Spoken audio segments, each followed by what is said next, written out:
యోహాను సువార్త 18వ అధ్యాయం 1వ వచనం నుంచి 14వ వచనం వరకు.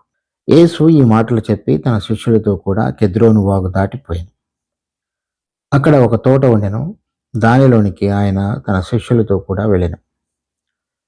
యేసు తన శిష్యులతో పలుమారు అక్కడికి వెళుచుండువాడు కనుక ఆయనను అప్పగించు యూదాకును ఆ స్థలము తెలిసి ఉండెను. కావున యూదా సైనికులను, ప్రధాన యాజకులు, పరిసయ్యులు పంపిన మంత్రవతులను వెంట పెట్టుకుని దివిటీలతోనూ దీపములతోనూ ఆయుధములతోనూ అక్కడికి వచ్చెను. యేసు తనకు సంభవింపబోవునవన్నీ ఎరిగిన వాడై వారి యొద్దకు వెళ్ళి, మీరెవరిని వెతుకుతున్నారని వారిని అడిగెను. వారు నజరేయుడైన యేసును అని ఆయనకు ఉత్తరమియ్యగా, యేసు ఆయనను నేనే అని వారితో చెప్పెను. ఆయనను అప్పగించిన యూదాయు వారి యొద్ద నిల్చుండెను. ఆయన నేనే ఆయన అని వారితో చెప్పగా వారు వెనుకకు తగ్గి నేల మీద పడిరి. మరలా ఆయన, మీరు ఎవరిని వెతుకుతున్నారని వారిని అడిగెను. అందుకు వారు నజరేయుడైన యేసును అని చెప్పగా, యేసు వారితో నేనే అని ఆయననే మీతో చెప్పి తిని కనుక మీరు నన్ను వెతుకుతున్న ఎడల వీరిని పోనీయుడని చెప్పిన. నీవు నాకు అనుగ్రహించిన వారిలో ఒకనైనను నేను పోగొట్టుకొనలేదని ఆయన చెప్పిన మాట నెరవేరినట్లు ఇలాగూ జరిగెను. సీమోను పేతురు యొద్ద కత్తి ఉండినందున అతడు దానిని దూసి ప్రధాన యాజకుని దాసుని కొట్టి అతని కుడి చెవి తెగ నరికెను. ఆ దాసుని పేరు మల్కు. యేసు కత్తి వరలో ఉంచుము, తండ్రి నాకు అనుగ్రహించిన గిన్నెలోనిది నేను త్రాగకుందునా అని పేతురుతో అనెను. అంతలో సైనికులను, సహస్రాధిపతియు, యూదుల బంట్రౌతులను యేసును పట్టుకుని ఆయనను బంధించి మొదట అన్న యొద్దకు ఆయనను తీసుకుని పోయిరి. అతడు ఆ సంవత్సరము ప్రధాన యాజకుడైన కయపకు మామ. కయప ఒక మనుషుడు ప్రజల కొరకు చనిపోవట ప్రయోజనకరమని యూదులకు ఆలోచన చెప్పినవాడు. 17వ అధ్యాయంలో 13వ అధ్యాయం నుంచి 17వ అధ్యాయం వరకు ప్రభువు శిష్యులతోటి ఉండి మాట్లాడినటువంటి మాటలు. చివరిలో 17వ అధ్యాయంలో మన ప్రభువు తండ్రికి చేసినటువంటి ప్రార్థన, ఇవన్నీ కూడా మరి అపోస్తలుడైన యోహాను తను రచించినటువంటి పత్రికలో, సువార్త పత్రికలో మనం గమనిస్తాం. అది అయిన తర్వాత 18వ అధ్యాయం మొదట్లో యేసు ఈ మాటలు చెప్పి తన శిష్యులతో కూడా కెద్రోను వాగు దాటిపోయింది. కెద్రోను వాగు యెరూషలేముకు తూర్పు వైపున ఉన్నటువంటి వాగు. సో కెద్రోను అనే మాటకు చీకటి అని అర్థం. మనకు అర్థమైనటువంటి ఒక మాట మనం కనుక చూడాలంటే కాదర్ అనేటువంటి మాటకు ఆధారంగా ఈ కెద్రోను అనేటువంటిది పదం వచ్చింది. ఈ కెద్రోను అనేటువంటిది మాటకు చీకటి అని అర్థం. అక్కడ ఒక తోట ఉండెను. దానిలోనికి ఆయన తన శిష్యులతో కూడా వెళ్ళెను. యేసు తన శిష్యులతో పలుమారు అక్కడికి వెళ్ళుచున్నటువంటి వాడు కనుక ఆయనను అప్పగించు యూదాకును ఆ స్థలం తెలిసి ఉండెను. సో ఇక్కడ 13వ అధ్యాయం 27వ వచనంలో, వాడు ఆ మొక్క పుచ్చుకొనగానే సాతాను వానిలో ప్రవేశించును. యేసు నువ్వు చేయుచున్నది త్వరగా చేయమని వానితో చెప్పగా, ఆయన ఎందు నిమిత్తము అతనితో అలాగ చెప్పెనో అది భోజనమునకు కూర్చున్న వానిలో ఎవనికి తెలియలేదు. డబ్బు సంచి యూదా యొద్ద ఉండిన కనుక పండుగకు తమకు కావలసిన వాటిని కొనమని ఏమైనను, బీదలకేమైనా ఇమ్మని ఆయనను యేసు వానితో చెప్పినట్టు కొందరు అనుకొనిరి. వాడు ఆ ముక్క పుచ్చుకొని వెంటనే బయటికి వెళ్ళాను. అప్పుడు రాత్రివేళ. దాని తర్వాత మత్తయి సువార్త 26వ అధ్యాయం 14వ వచనం. అప్పుడు 12 మందిలో ఒకడగు ఇస్కరియోతు యూదా ప్రధాన యాజకుల యొద్దకు వెళ్ళి, నేను ఆయనను అప్పగించిన ఎడల నాకు ఇత్తురని వారిని అడిగాను. అందుకు వారు 30 వెండి నాణెములు తూచి వానికి ఇచ్చిరి. వాడు అప్పటి నుండి ఆయనను అప్పగించుటకు తగిన సమయం కనిపెట్టుచుండెను. మనం చదివినటువంటి 26వ అధ్యాయం 14-16 వచనాలు మనం అంతకు మునుపు చదివినటువంటి యోహాను సువార్త 13వ అధ్యాయంలో దానికి ముందు జరిగిన విషయం. సో 13వ అధ్యాయంలో జరిగినటువంటి మాటలు. ఇలా డబ్బులు తీసుకున్న తర్వాత సమయం కనిపెట్టుచూ ఉండే సందర్భంలో చివరి రోజు రాత్రి ప్రభుతో కూడా బల్లలో పాలు పొందిన తర్వాత అతడు బయటికి వెళ్ళిపోయినాడు. అతనిలో అప్పుడు సాతాను ప్రవేశించున్నాడు. 13వ అధ్యాయం మధ్యభాగం నుంచి 17వ అధ్యాయం ఆఖరి వరకు ప్రభువు తన శిష్యులతో మాట్లాడిన మాటలు. ప్రభువు తండ్రితో చేసినటువంటి ప్రార్థన సమయంలో అతడు అక్కడ లేడు. తర్వాత 18వ అధ్యాయం మొదటిలో మరి ప్రభువు వెళుతున్నటువంటి తోటను అతడు ఎరిగిన వాడు కనుక, ఆ స్థలానికి తెలిసి ఉండిన కనుక 18వ అధ్యాయం 3వ వచనంలో మనం చూస్తాం. అతడు యూదా సైనికులు, ప్రధాన యాజకులు, పరిసయ్యులు పంపిన బంట్రోతులను వెంట పెట్టుకుని దివిటీలతోనూ దీపములతోనూ ఆయుధములతోనూ అక్కడికి వచ్చను. తర్వాత ఇదే అధ్యాయం ఇదే విషయాలు మత్తయి సువార్త 26వ అధ్యాయంలోను, మార్కు సువార్త 14వ అధ్యాయంలోను, మనం లూకా సువార్త 22వ అధ్యాయంలో కూడా మనం గమనిస్తాం. ఈ విధంగా ఇతడు ప్రభువుని అప్పగించినటువంటి విధం ఇక్కడ 26వ అధ్యాయంలో కూడా మనం మత్తయి సువార్త 26వ అధ్యాయంలో చూస్తే 47వ వచనంలో, ఆయన ఇంకనూ మాట్లాడుచుండగా 12 మందిలో ఒకడుకు యూదా వచ్చెను. వానితో కూడా బహుజన సమూహము కత్తులు గుదియలు పట్టుకుని ప్రధాన యాజకుల యొద్ద నుండి ప్రజల పెద్దల యొద్ద నుండి వచ్చెను. ఆయనను అప్పగించువాడు నేనెవరిని ముద్దు పెట్టుకుందునో ఆయనే యేసు. ఆయనను పట్టుకున్నాడని వానికి గుర్తు చెప్పి వెంటనే యేసు వద్దకు వచ్చి, బోధకుడా నీకు శుభమని చెప్పి ఆయనను ముద్దు పెట్టుకున్నాను. యేసు, చెలికాడా నువ్వు చేయవచ్చినది చేయమని అతనితో చెప్పగా వారి దగ్గరికి వచ్చి ఆయన మీద పడి ఆయనను పట్టుకున్నది. ఈ విధంగా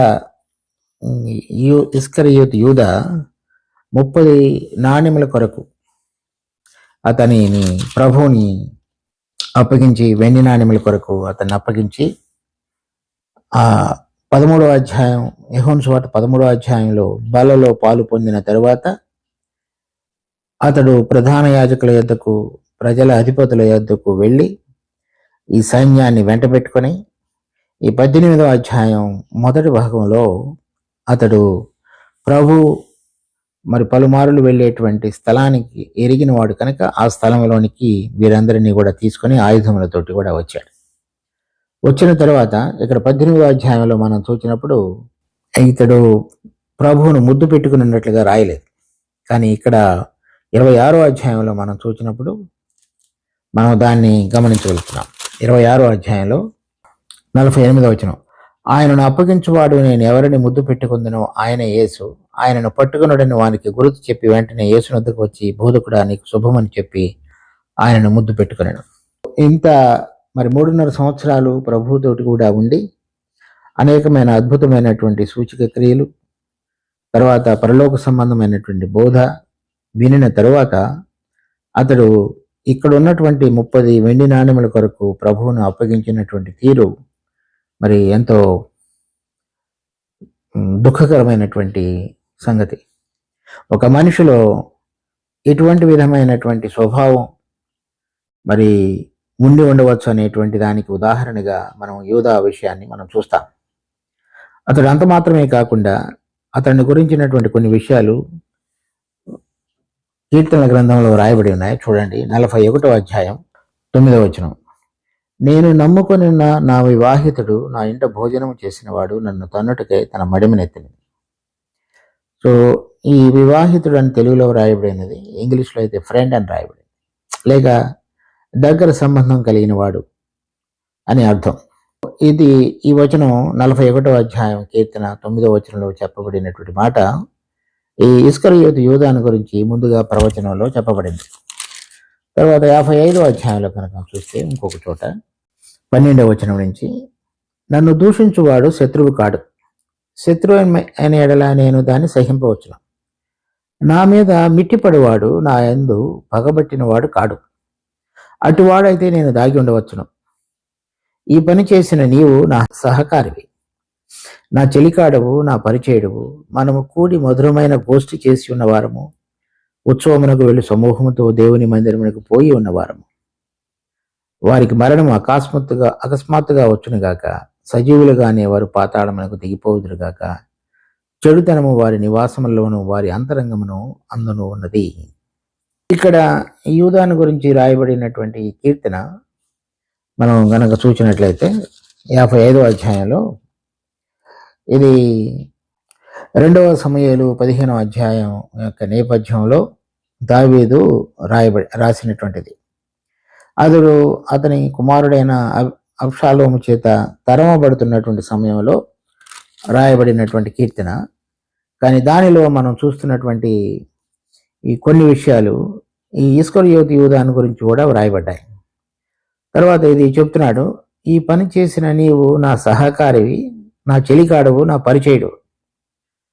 తర్వాత ఇది మనం మత్తయి సువార్త 26వ అధ్యాయంలో చూస్తే 55వ వచనంలో, ఆ గడియలోని యేసు జన సమూహములను చూచి, బందిపోటు దొంగ మీదకి వచ్చినట్టు కత్తులతోనూ గుదియలతోనూ నన్ను పట్టుకుని వచ్చితిరా?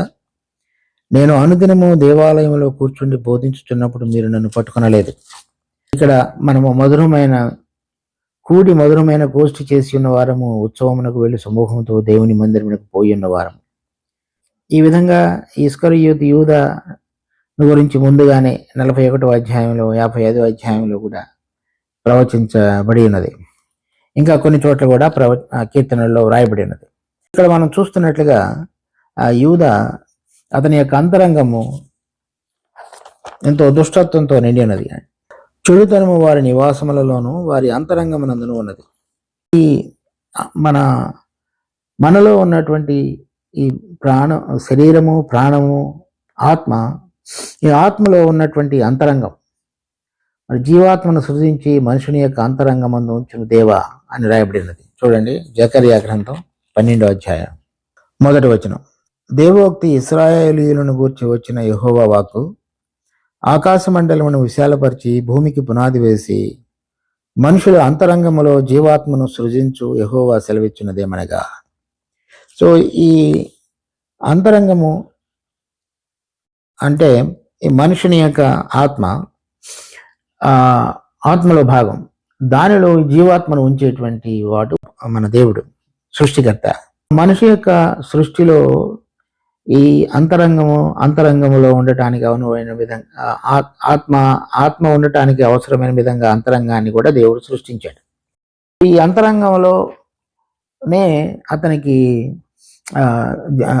ఇస్కరియోతు యూదా విషయంలో సమస్య ఉంది. అంటే సరైన విధంగా చెడుతనం నింపబడి ఉన్నాడు. ఆ అంతరంగం అనేటువంటిది దేవునికి సంబంధించింది. ఆ అంతరంగంలో ఉంచబడినటువంటి జీవాత్మ సృష్టికర్త అయినటువంటి దేవునితోటి సంబంధంలోనికి రాగలిగి దేవుని యొక్క విశిష్టత, సృష్టించబడినటువంటి ఉద్దేశం, తర్వాత ఆయనతో సంబంధం కలిగి ఉండాలనేటువంటి మనసులోనికి తీసుకుని వచ్చేటువంటిది మన అంతరంగం. ఆ దానిలో అతడు చెడుతనాన్ని నింపుకున్నాడు. అంటే దేవునికి వ్యతిరేకమైనటువంటి భావజాలంతో అతడు నింపబడి దేవునికి వ్యతిరేకంగా వ్యవహరించగలగటానికి తగిన విధంగా అతని యొక్క అంతరంగాన్ని చీకటితో, ఆ కెద్రోను వాగు దగ్గర, అనగా అంటే అపవాది అతనిలో ప్రవేశించడం ద్వారా ఆ కెద్రోను వాగుకు సూచనగా ఉన్నటువంటి చీకటితోటి నింపబడిన వాడై అంతరంగంలో చెడుతనం ఉండడం చేత అతడు ప్రభువుని అప్పగించటానికి ఏమాత్రము కూడా వెనకాడలేదు. చూడండి, ఒక వ్యక్తి ప్రభువుతో కూడా కలిసి భోజనం చేసి మరి మందిరానికి వెళ్ళి మధురమైన ఇష్టాగోష్ఠిలో పాలు పొందిన వాడిగా ఉన్నప్పటికీ నా స్నేహితుడు, నా వివాహితుడు నాతో కలిసి భోజనం చేసినవాడు నన్ను తన్నుటకు మడిమ ఎత్తెను. అటువంటి యూదా ఇక్కడ మనం ప్రభువును అప్పగించిన వాడిగా మనం చూస్తాం. అది ఎంతో దుఃఖకరమైన విషయం. మరలా తిరిగి యోహాను సువార్త 18వ అధ్యాయంలో మనం చూసినప్పుడు 4వ వచనం, యేసు తనకు సంభవింపబోవునవన్నీ ఎరిగిన వాడే వారి యొద్దకు వెళ్ళి మీరు ఎవరిని వెతుకుతున్నారని వారిని అడిగిన. సో ఈ 17వ అధ్యాయంలో ప్రభు తిరిగి రాబోతున్నాడు అనేటువంటి విషయాన్ని, తనకు జగత్పునాది వేయబడకు ఉన్నటువంటి మహిమను ఇవ్వమని తిరిగి రాబోతున్నాడు అనేటువంటి విషయాన్ని మనం చెప్పినటువంటి విషయాన్ని మనం చూస్తాం. అలా చూసిన తర్వాత తనకు ఇప్పుడు ఏమి జరగబోతున్నదో ముందుగా ఎరిగిన వాడై వచ్చినటువంటి జన సమూహాన్ని, సైన్యాన్ని చూచి మీరెవరిని వెతుకుతున్నారని ఆయన అడిగినాడు. 5వ వచనం, వారు నజరేయుడైన యేసునని ఆయనకు ఉత్తరమేగా యేసు ఆయనను తానే నేనని వారితో చెప్పిన. ఆయనను అప్పగించిన యూదాయు వారి యొద్ద నిల్చుండెను. ఇక్కడ మరి యూదా ప్రభువును దగ్గరకు వచ్చి ముద్దు పెట్టుకున్నట్లుగా ఇక్కడ రాయబడలేదు, కానీ మత్తయి సువార్త 26వ అధ్యాయంలో ఆ విధంగా రాయబడింది. ఇక్కడ 6వ వచనంలో ఆయన నేనే అని ఆయన వారితో చెప్పగా వారు వెనుకకు తగ్గి నేల మీద పడిరి. ఇక్కడ మన ప్రభు యొక్క ప్రభావాన్ని మనం చూస్తాం. ఆయన నేనే ఆయన అని వారితో చెప్పినప్పుడు వారు వెంటనే ఆయన మీద చేయి వేయలేకపోయారు, నేల మీద పడారు. ఎందుకనంటే చూడండి, యోహాను సువార్త 10వ అధ్యాయం 17-18 వచనాలు, నేను దానిని మరలా తీసుకొనినట్టు నా ప్రాణము పెట్టుచున్నాను, ఇందువలననే నా తండ్రి నన్ను ప్రేమించుచున్నాడు. ఎవడనూ నా ప్రాణం తీసుకున్నాడు, నా అంతట నేనే దాన్ని పెట్టుచున్నాను.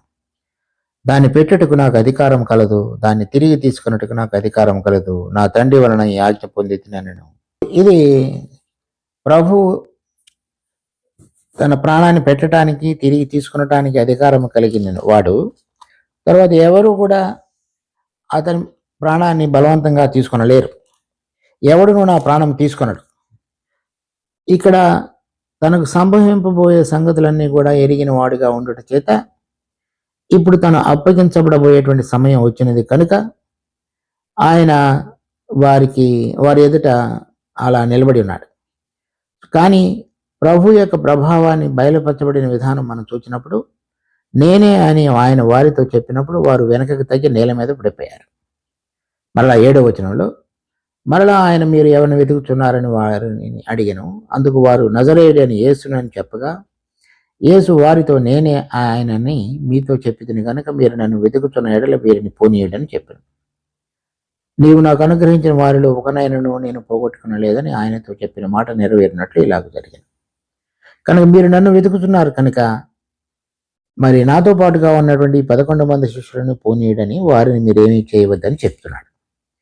సో చివరికి సమయంలో ప్రభు తను అప్పగించబోతున్నాడని ఎరిగిన వాడే తనను బంధించడానికి వచ్చినటువంటి అనేక మంది సైన్య సమూహంతో మాట్లాడుతున్న సందర్భంలో ప్రభు తన శిష్యుల విషయంలో బాధ్యత, ప్రేమ, భద్రత కలిగిన వాడిగా ఉండి వారిని పోనీయడని వారిని అడుగుతున్నాడు. దేవుని యొక్క ప్రేమ మనం చూస్తున్నాము. ఎవరినైతే తండ్రి కుమారునికి అనుగ్రహించి ఉన్నాడో వారందరినీ కూడా నేను పోగొట్టుకొనలేదని మాట నెరవేరినట్లు. ఇక్కడ 17వ అధ్యాయం 12వ వచనం, నేను వారి యొద్ద ఉండగా నీవు నాకు అనుగ్రహించిన వారిని నీ నామమందు నేను కాపాడితిని, వారిని భద్రపరిచితిని కనుక లేఖనము నెరవేరినట్లు నాశన పుత్రుడు తప్ప వారిలో ఎవడనూ నశింపలేదు. అందుచేత ఇక్కడ ప్రభు స్పష్టంగా మరి తండ్రి చేత అనుగ్రహించబడినటువంటి 11 మంది అపోస్తలులను ప్రభు వారితో పాటుగా ఉండగా వారిని కాపాడి భద్రపరిచినట్లుగా ప్రభు ఏదైతే చెప్పినాడో ఆ విషయాన్ని మనం ఇక్కడ 18వ అధ్యాయంలో మనం చూస్తాం.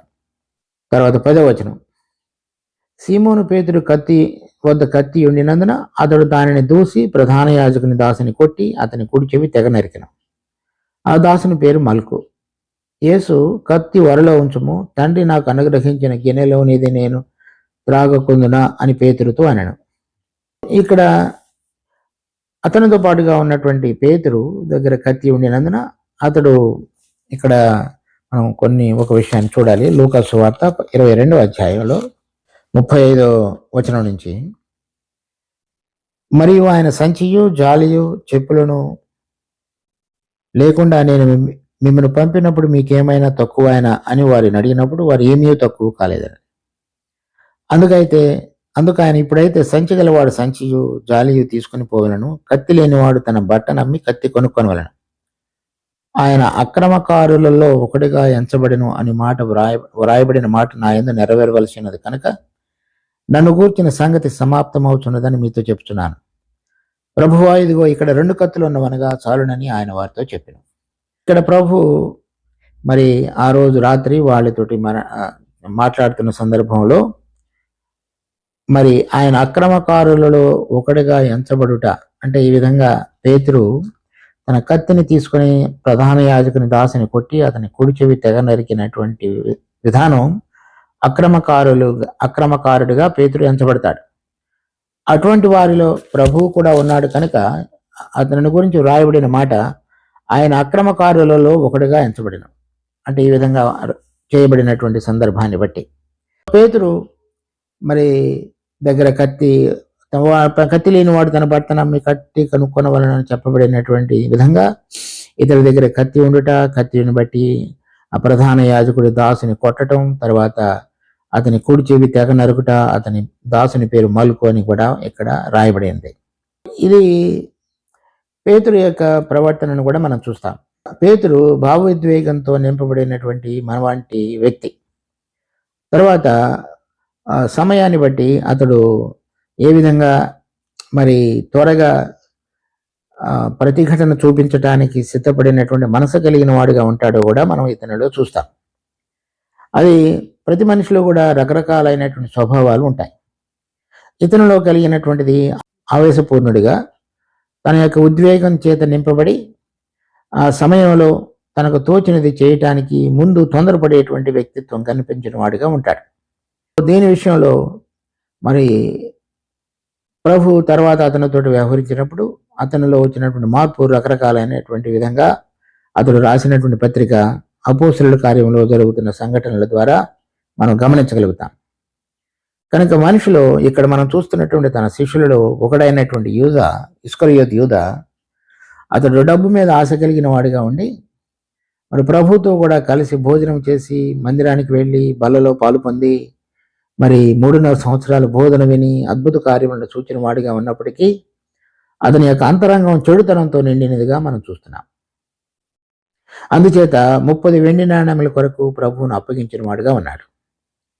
ఇంకొక మరి అపోస్తలుడైన పేతురు యొక్క సందర్భాన్ని మనం చూసినప్పుడు అతడు ప్రభు పక్షంగా ప్రభువుని మరి బంధించటానికి వచ్చినటువంటి వారి పక్షంగా వారి ఎదుట వారిని కొట్టి ప్రభువుని కాపాడాలనేటువంటిది, ప్రభు అప్పగించబడకుండా ఉండాలని చూస్తున్నటువంటి ప్రవర్తనను కూడా మనం పేతురులో చూస్తాం.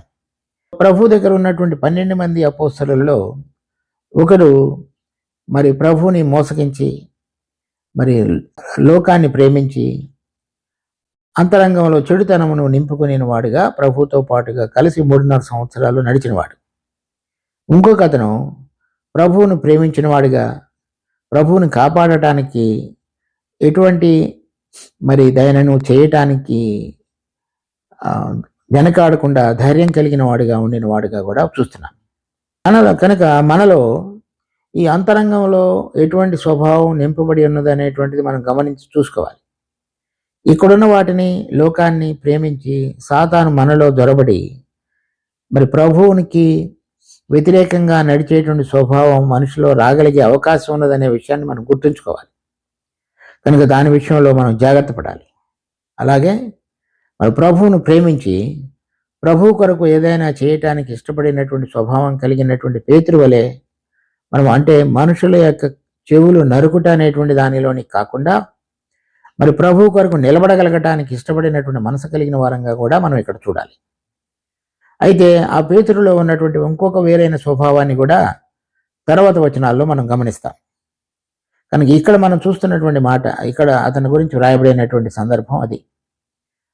తర్వాత మనం చూస్తే 11వ వచనంలో యేసు కత్తి వరలో ఉంచుము, తండ్రి నాకు అనుగ్రహించిన గిన్నెలోనిది నేను త్రాగకుందునా అని పేతురుతో చెప్పాను.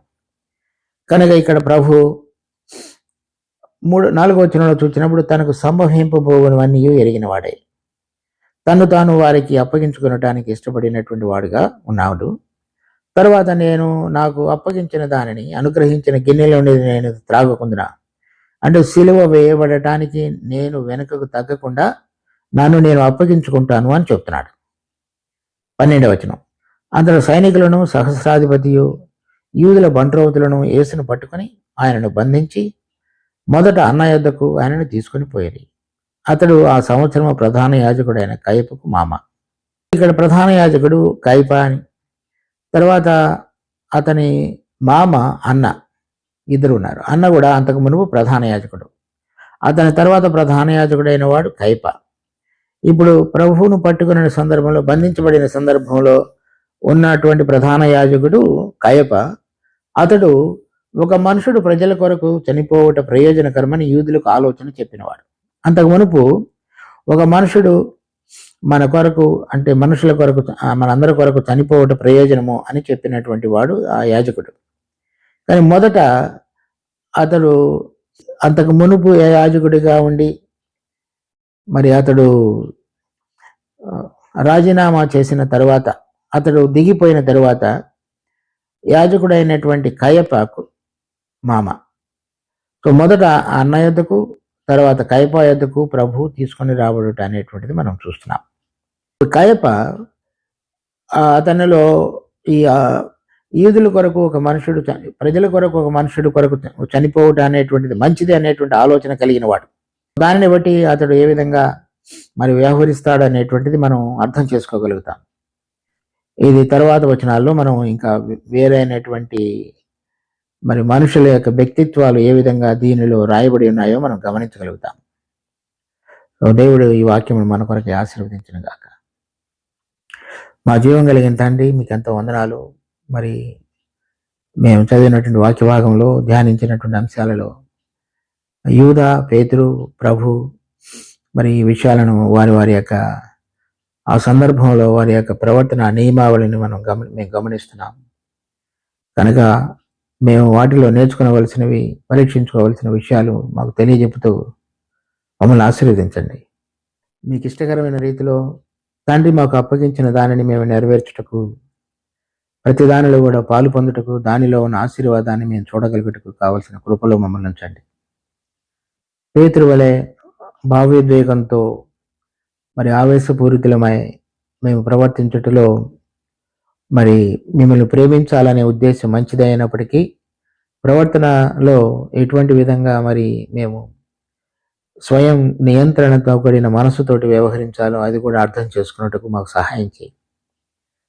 ఎక్కడైనా మా అంతరంగంలో మీరు మాకు ఉంచినటువంటి జీవాత్మలో మీతో కూడా కలిసి సంబంధం లేకుండా ఉండేటువంటిది సాతానుకు అవకాశం ఇచ్చేది ఏదైనా ఉంటే పరీక్షించుకుని బయటికి రాగలిగేటకు కూడా కావలసిన కృపను కూడా మాకు దయచేయండి.